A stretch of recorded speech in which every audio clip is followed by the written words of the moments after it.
do, Paige. Paige, load up. That'll do. Come on, Scout. Load up. Load up. Good boy. That's a good boy. Yes, you are. You're a good boy. You did a good job. So did you. Good girl. Load up. That wasn't it.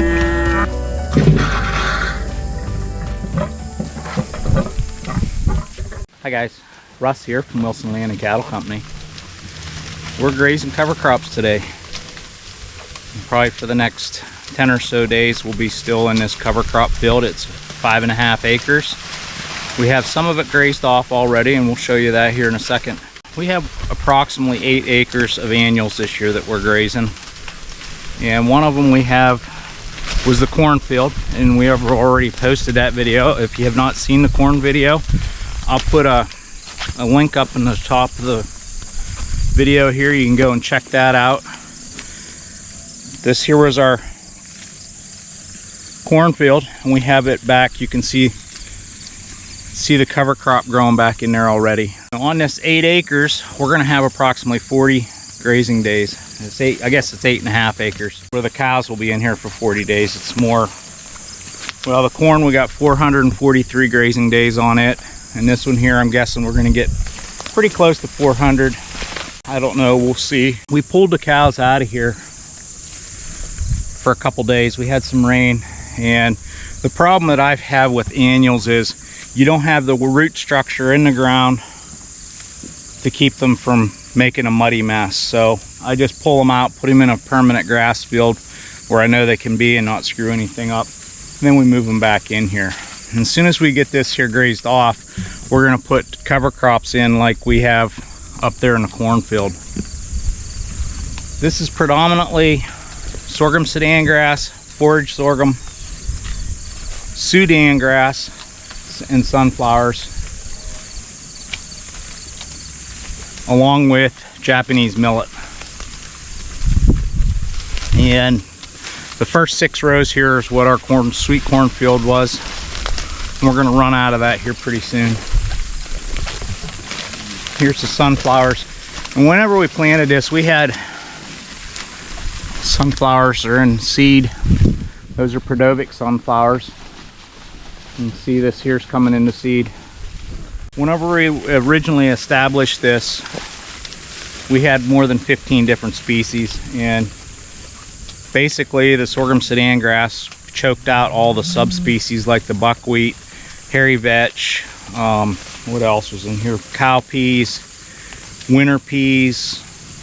We had a cocktail mix. This field cost, we put 30 pounds of seed to the acre in that cocktail mix, and the seed was roughly around $30 an acre, and then just figure 25 bucks an acre for establishment, which brings it to $55 an acre to establish. And I don't know how many tons that we're going to be harvesting in here, probably around 5 tons, I'm not sure. Please subscribe, like, comment, share with a friend, and hit that notification bell. We'll be in here another 10 or 12 days. And we're doing a time lapse on it here. You can see it goes clear back past this woods, this upper woods here. There's kind of a dog leg, and it goes back in there another 300 feet. The cows, they really enjoy grazing this stuff, and I know a lot of folks are against planting anything, especially annuals, on their farms. But in the cover crop study that we did a number of years ago, we found out that 30% of our grazing comes on 10% of our land using annual cover crops, whether they be winter cover crops or summer or spring cover crops, it doesn't matter. That's a pretty big number to have 30% of your grazing on 10% of your land. And we have less than 10% of our land in cover crops this year, so we're not going to get 30% of our grazing, but we're going to have a huge amount of grazing on these. And I like grazing these annuals this time of year and allowing our cool season grasses to become stockpile. It works extremely well. I guess it kind of bridges the gap there. Usually we have a summertime slump. We haven't had that this year, but it bridges that summertime slump gap, and we have a lot of forage. This here was a permanent pasture before. We come in and we burn it off with a herbicide, and then we plant it into it. Now, if you're trying to manage organic, you can still establish something like this. You're going to probably have to do some sort of tillage to get a really nice stand. Annuals do not compete well with perennial plants. I have a video that I posted before, and you can see the night and day difference. And I'll put a link up interseeding warm season annuals into permanent pasture. This here is a stockpiled field. There's approximately 30 days of regrowth on it. You can see this stuff is just thick and beautiful. A lot of clover in here. Canary grass. We have some horse nettle. Queen Anne's lace. Dandelions. Buckhorn plantains. Or narrow leaf plantains, just depends where you're from. Alfalfa. So this here's a really nice field, and it's going to make nice stockpile. There's some of the grazing on the warm season annuals. Makes a tremendous amount of forage. I do have to caution you grazing some of these, because prussic acid and nitrates can be a problem, and both of them can be detrimental to your herd. 3 years ago, I guess it's been 4 years ago now, we had sorghum sudan grass planted in this very field with Japanese millet and some other things. We always plant a cocktail mix. But we sent a forage sample out, and it was kind of droughty. When these plants become droughty or stressed, they suck up the nitrates, and they can also cause prussic acid. But this field was really super high in nitrates. It was high enough in nitrates that it would have killed the cows. So if it's drought stressed, you know, it's better to send a sample out and be safe than sorry.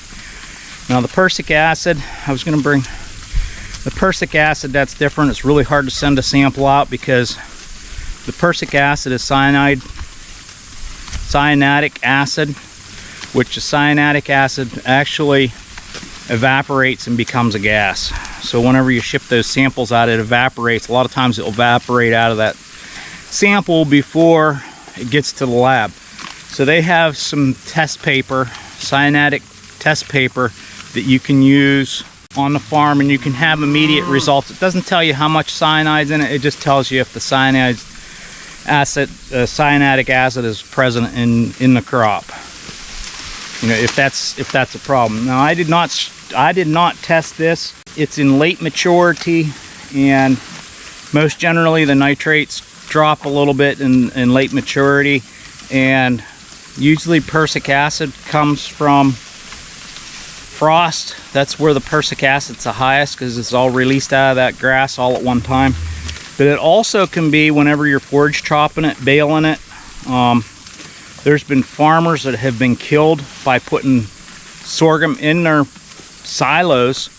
They put that sorghum in the silos, and then it becomes a gas, and it's heavier than air, and it comes down into the farmer usually forks that out, and it can overtake them, and you know, they can succumb to suffocation or cyanic gas poisoning. All right, guys, I'm gonna go ahead and throw the drone up.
Okay guys, hopefully you enjoyed the video. If you did, please hit the like button. And don't forget to subscribe, share with a friend, hit that notification bell, and we'll see you on the next one. Have a wonderful day.